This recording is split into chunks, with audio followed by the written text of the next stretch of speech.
Kevin in New York. You're live with Eric and Thomas. How are you doing today? Hey, I'm doing good. Hopefully you can hear me good. I was gonna wait to call back in, but what you guys said prompted me to call in. Good. What did you want to talk to us about? Well, first I'd like to say in terms of love,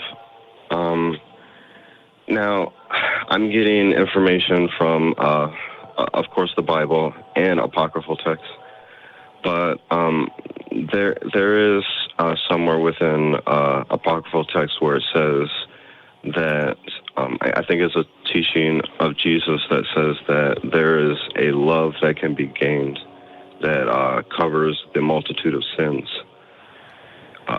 There's a love that you can gain for people.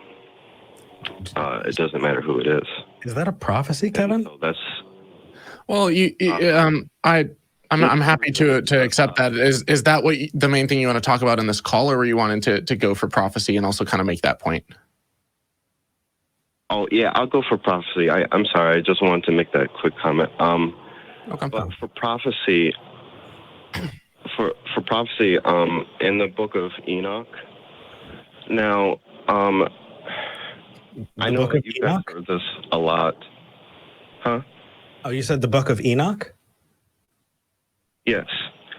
Okay. So, what is the book of Enoch? The book of Enoch is only one book of many that are put in a section that is called the Apocrypha. Okay, so so you're saying that this is a book that is excluded from the Bible? But was originally part? That's only according to whatever denomination you're talking about. We're talking to Kevin. Yeah, no, it's what he's saying, and I'll just clarify real quick, is it depends on which religious denomination you're in. There's certain texts, like a lot of times we think that there's just one Bible, but a lot of times the books that are in, say, the NIV aren't necessarily the same as all of the books that are accepted by, certain Catholic denominations or something. And because there are lots of other books besides the ones that were written in the New Testament and the Old Testament that are considered apocryphal texts by most denominations, but they're still written around the same time period about a lot of the same characters or the same stories. And so it's like, is this divine or is it not? There's argumentation, but it's still, literature that exists.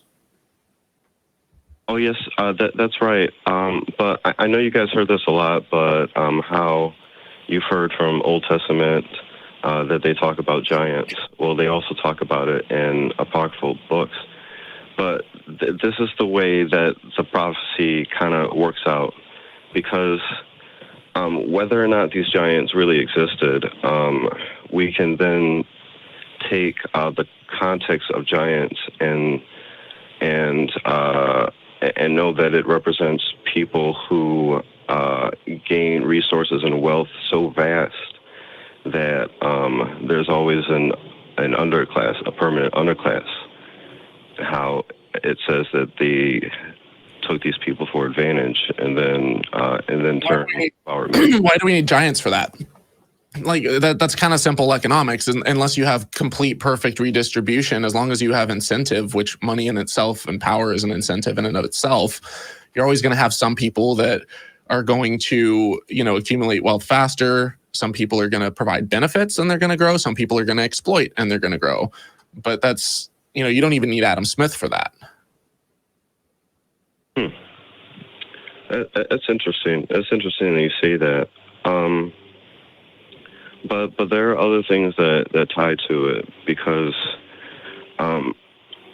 as I guess in this context, from this text, you can see these giants were probably representing the wealthy kings of the days who had slaves. Okay, hold on. Can I pause here for just a second? So the claim is that there were giants, correct? Yeah. Okay, so that is the claim that you are trying to support and convince us of, correct? I don't want to straw man you, so I want to make sure that we're talking about the same thing. Yes, that's right. Okay, so you brought something up that you felt was supportive of the claim that giants existed in the world. And Thomas responded. And so you are now trying to scooch that over into not actually talking about physical things about the world, but as a metaphor for other things. So are you now saying you no longer believe in giants or that giants ever existed? No, I'm not saying that. Okay, so I think that talking about metaphor is kind of a rabbit trail. Is there anything else that's supporting your belief in giants? Unless you're saying that the fact that there were wealthy kings is proof that they were extremely tall. Oh, yeah, that's, I didn't. Does getting wealthy make you taller? Or does being tall make you wealthy? In a metaphorical sense, I guess they could be seen that way because. What about is giantism necessary for? Because like I will grant you 100% that there were great kings, that there were great rulers, that there were incredibly wealthy people, that there was income inequality, and you know that people dominated massive, you know, set up empires and dominated massive sections of land. 100%, I will grant you all of that, but. Yeah. Emperors is only proof of empires. It's not proof of giantism. And even, you know, giantism that's so amorphous, because there are people who, there's a trait called giantism where you can have, you can be born and grow really quickly and be really tall and have big bones. But are we talking about something beyond the threshold, the Guinness World Record, you know, what was it, like 9 feet or 10 feet or something maximum? Or are we talking someone who's like 60 feet tall and, you know, like Jack and the Beanstalk style? And also the context that I'm bringing to it also has to do with the idea that angels existed and that angels like mated with the Nephilim, humans. Yeah, and that supernatural, and that's the kind of giant we're talking about. Is that the kind of giant you're talking about? No, it's not. But you know, this is working from the same tools that, and this is the context that it should be looked at, because the prophecy does go on to say on how that the result of all this happening, that these giants then began to sin against birds, beasts, reptiles, and so on and so forth. Now, that's also should be looked at as there was a, because of the actions during those days, because of industrial, technological advancements, even from back then going on today, we result in killing off these animals. And that he says that Kevin, don't you see you're going far and wide?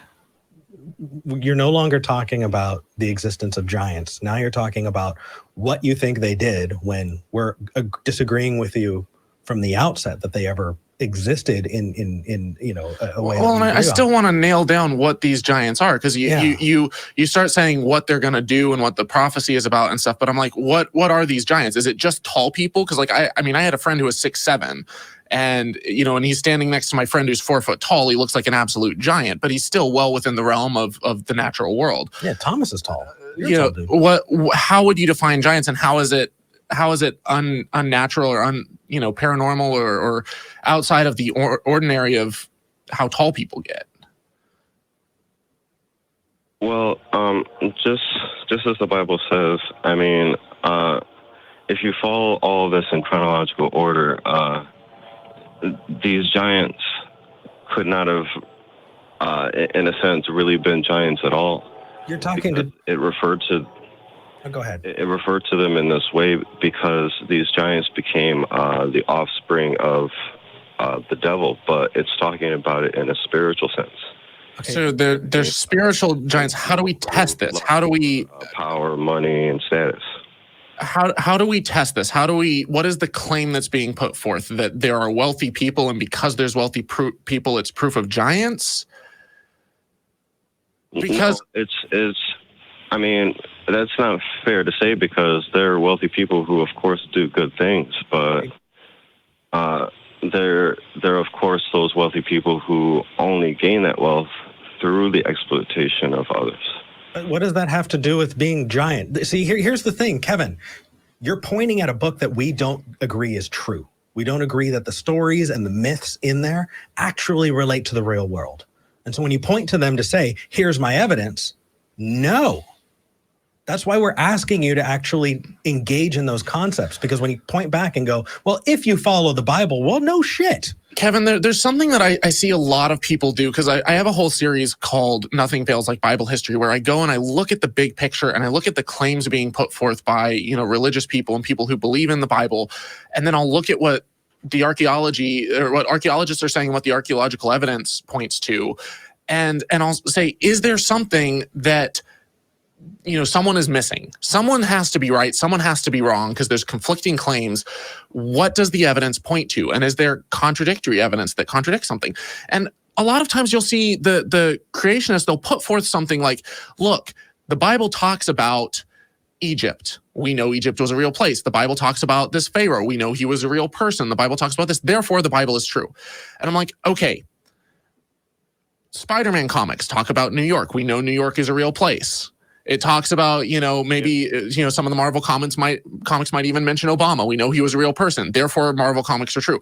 No, it doesn't work that way, because you can have any form of myth or legend. Usually mythology is not connected to the real world, really, very much. I do. Legend usually stems from a real story and then has stuff added. And the fact is, you can have stories that are written down, like the Epic of Gilgamesh, talking about, all of these different gods and his quest for immortal, eternal life and stuff. And he can talk about real, actual places and real, actual kings and people. And Hammurabi himself could be a real dude, and it still doesn't make the stories about him true. So what you have to do is, instead of looking for all of the little pieces of evidence to try to confirm this supernatural crazy story that doesn't comport with the reality of how the world works, instead what you should do is look for, well, of all of the evidence that we have, what is the more likely assumption? What makes the fewest assumptions based off of the evidence that we have? And is there anything contradictory that this doesn't account for? Just to tie in and clarify, the very specific claims, each of them individually. Because if you try to do it as a whole, then you fall into exactly what Thomas described. Yeah. And what's the more likely hypothesis? You're like, okay, here's a story based in legend that presumes that there's angels and demons and that they're mating with humans and like you said, with animals and all this stuff, this craziness going on that doesn't match anything that we observe in the current world. But then you're like, that also, talks about how there's going to be people who, exploit others and become incredibly wealthy. Well, we know that there's people who are incredibly wealthy, but there are other hypotheses. There are competing hypotheses. Another one would be just that it's the natural way of things. Some people are selfish. Some people are corrupt. Some people exploit others and rise to the top. And so if you have these two competing hypotheses, one is that there's all of these assumptions about angels and demons and the supernatural and unverified claims. And then there's this other one that's just naturally people do what people do, and some are good and some are bad. Which one of those is the more likely hypothesis? I actually disagree with you here. I disagree with you. Likely. Hold on just a second, Kevin. Likely. Kevin? One sec, Kev. Hold on just a sec. I think that's a false dichotomy. Okay. I don't think it's necessarily one or the other, because what he's done is he's set it up. So either this is literally true, or it's also true, but talking about metaphor. Okay. Either way, it's carrying the assumption that what he's called about is true, and it just needs to be determined whether or not it's talking about real things in the world or metaphor. And I think that's a BS way to go about things. No, there's not only two hypotheses. There's hundreds of hypotheses. The question is, which one actually makes the most sense, the fewest assumptions, and comports with the world around us? Agreed. I'm just trying to look at the tactic that Kevin is bringing here. Kevin, are you making actual claims about the world, or are you trying to couch, metaphors here? Do you think that giants existed in the world? Yes or no? Well, yes. Okay. Are you talking about metaphorical giants or physical giants? Well, I'm talking about both.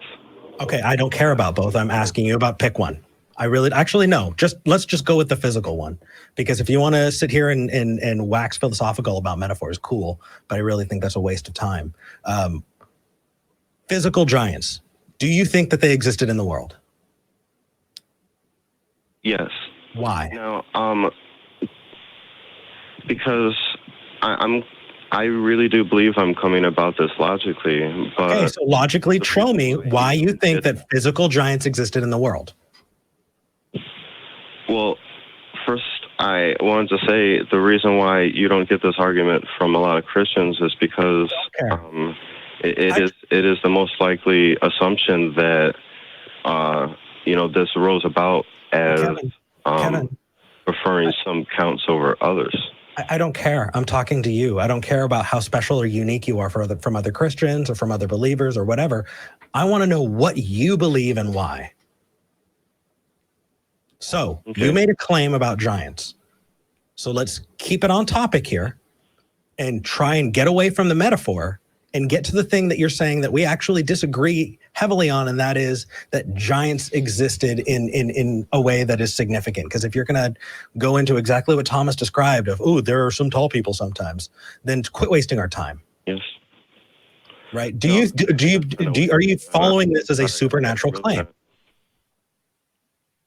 Yes, it is a supernatural claim, and the reason why I believe that is because the resulting of talking about these giants in the Bible is that first it's recognizing the style in which it was written, because it says that perfect. So giants did the earth had laid accusation against us, and that style of writing.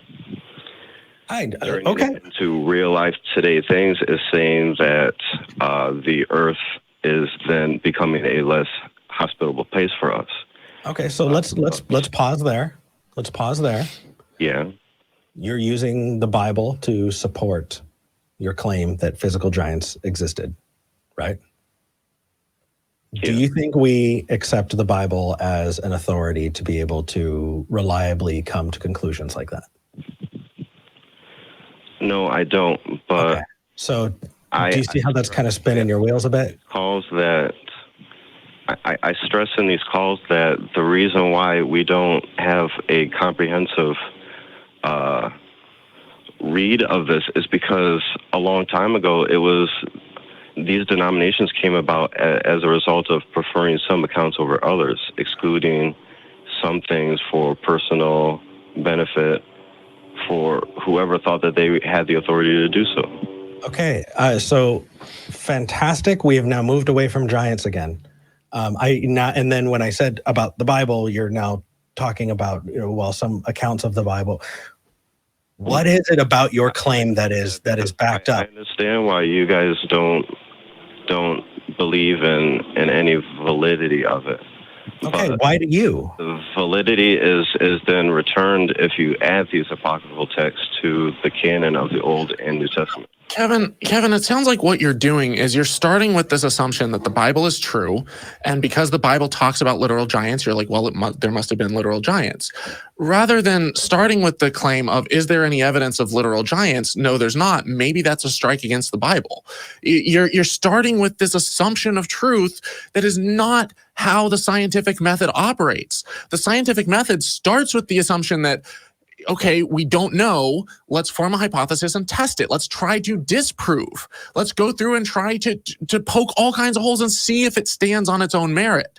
And the fact of the matter is that with all of these stories in the Bible, the flood myths, the Tower of Babel, talking donkeys and talking snakes, giants, like all of it, it's not grounded in reality. So you can hang on to it and be like, but the Bible is stylistically wonderful, therefore all these claims have to be true.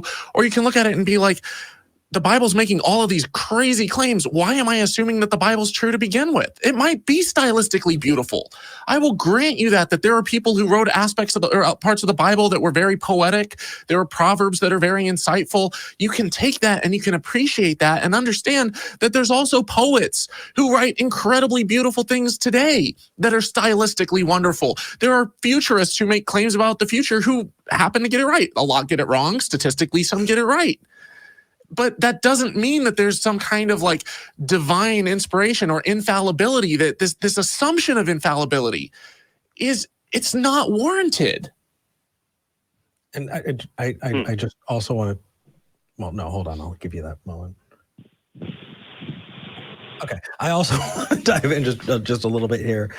When you called in last week, it was fantastic. And that I just want to stress, it's the approach that we're getting heated about, because it's just not a good approach. And we're trying to approach it from 500 different ways to try and show that approach does not get you to reliably, consistently, understanding things about the world. It's a flawed methodology. Yeah. Well, another source of what I was beginning to talk about, and why I think that Christianity is even the true religion amongst the thousands of other ones, is because that's one of the huge reasons why the Book of Enoch was excluded from the Bible, because it then brings the understanding that because of this intervention of angels on earth a long time ago, that brought about the origins of all these other religions. I hate to break it to you, but there were religions long before the oldest recorded copy of the Book of Enoch. Like there have been religions. There are people groups that we've found DNAs and bodies and remnants of paintings and stuff. Even the paintings in Lascaux in the caves in France are thousands of years older than the biblical texts. And I believe it's those caves. There's some cave paintings. It might not have been those, but there are others where if you go into archaeoacoustics and you start looking at the sound setup of the caves, they're perfectly placed to have this resonance where you have almost this spiritual-like experience of the way that the sound comes back to you and echoes back to you, to where archaeologists look at that and they're like, this was basically like theater. Imagine someone standing there with these paintings on the wall and shadows and light coming in and acoustics and telling stories, and then there's early carvings of gods and goddesses and statues and stuff that date well back before the Bible. And so all of this notion that that's the origin of new religions and stuff, it's bullshit. I'm sorry, don't waste my time. Well, using Egypt as an example, going back from what we know, the Egyptians and their religious ceremonies, it falls under a lot of obscurity, but they had so many gods that they had one for every single day. But then, what does that have to do with the it seems like the reason why... I'm just wondering what that has to do with the topic at hand. If anything, it just shows that people are really good at creating gods. So if anything, that's a strike against Yahweh, which has, Sumerian roots and Canaanite roots and stuff. It's like, yeah, people are great at creating gods. With this, yeah, go ahead. Where I was going with this is that there's an apocryphal story where the reason why Egypt fell under is basically kind of a dead religion now is because the time that Jesus has spent in Egypt brought about the end of their religions, which was to worship a different god for all the 365 days of the year. Every day is a different god. I don't even smoke. I haven't smoked in 10 years, and I kind of want to go out for a cigarette and just let you go. Go ahead, Thomas. You called at the right time, Kevin. Go for it. I'm throwing a whole lot out there. No, that's okay. This will probably be the last one we take before we move to the next. There's so much I can bite off. I've spent quite a bit of time studying like ancient Egyptian history and their religious beliefs and stuff. But I don't really want to dive down that rabbit hole just yet. There's one point that I want to make that I think is important, kind of on a macro level, and that's that you're looking at an apocryphal text and you're desperately looking for any piece of evidence that seems to back it up, to put in there and be like, look, confirms it, this proves it, this happened afterwards. And it's like, I don't think you realize just how many thousands of events are going on all around the world right now. And you can look at Nostradamus predicting things. You can look at psychics predicting things. The psychic twins, they'll throw out like 1,000 different predictions. And then people come along years later and they're like, oh, wow, this one kind of fits that one. And it's like, yeah, when you shotgun out millions of different predictions and there's billions of different events going on over the course of thousands of years, you're gonna get some hits. But you can't cherry pick out those hits and be like, well, this was this. Oh, they said this. That part, that must have been metaphor referring to Hitler, and this part must have been referring to America. No, that doesn't fit. It must have been England. You can do that with anything. And, you can point to books and pieces of literature, like Homer's Iliad and the Odyssey. And you can say that, well, this is so beautifully stylistically written, and I would argue written more stylistically than the Bible, because there's elements that the different bards and scribes and stuff would, well, not scribes because it was initially sung and then it was written down, but that there were certain stylistic elements that, like, every time that you referred to this god, you would say it like this, and there were certain, rhyming mechanisms and, different ways that they would write it that was very beautiful and stylistic and artistic. That doesn't mean that these stories are true. They're based in real places. They refer to, Greece and Athens and stuff. That doesn't mean that they're true. The same with Aesop's fables. It doesn't mean that there was a tortoise and a hare just because, you have these myths and these legends that, oh, so-and-so, we've got the story of, what's his name, giving fire to the people, Prometheus. And it's like, well, we have fire, so therefore Prometheus must have been a real person. All these gods are true because look, we have fire. I'm sorry, it doesn't work that way. Like, humans for millennia have come up with explanations post hoc, after the fact, to try to explain why things are the way they are. You can't then look and be like, look, things are the way that they are, it must have been that explanation. That's not how you do good research. Let me say this real quick. It was a really, really interesting conversation. I'm taking notes, and cool. It was really interesting, but I have to go now. I apologize. No problem. Take it easy, man. Thank you for calling in. Have a good one. Thanks, Kevin. Well, if you're saying the Bible isn't beautiful, you obviously haven't read Psalms. No, Song of Solomon. Doesn't that one talk about big horses? That verse is in Ezekiel. Oh, okay. But the one your Song of Solomon is the love poem by Solomon, where he talks about his lover's breasts being like two supple mountains. Right. Yeah. Right. So the Bible can be a very beautiful book. No, and I'm not gonna like that. That seems like just a dismissal. Like there are passages and there are Psalms and Proverbs and different parts that are written in a beautiful and stylistic way. That doesn't mean that the legends are true. Agreed. They might be based in an initial person or initial story. There might be elements of truth to them. They're not pure myth, not all of it, but it doesn't account for what actually happened the way it actually happened. Agreed. For that, we have to turn to archaeology. We have to turn to science. We have to turn to geology. We have to actually look at what all of the remaining evidence and the remnants and the pieces of this. It's like a crime scene investigation. You come in after the fact and you're like, all right, we got fingerprints, we got DNA, we got this. But then there's this legend written about how, the murderer was actually Genghis Khan and he came back from the dead. Yeah. And it's like, it just makes me think of Abraham Lincoln, Vampire Hunter. Maybe given enough time, people that will become because Abraham Lincoln obviously existed, therefore he hunted vampires. Yeah. All right, let's move on. I, for one, welcome our new vampire overlords.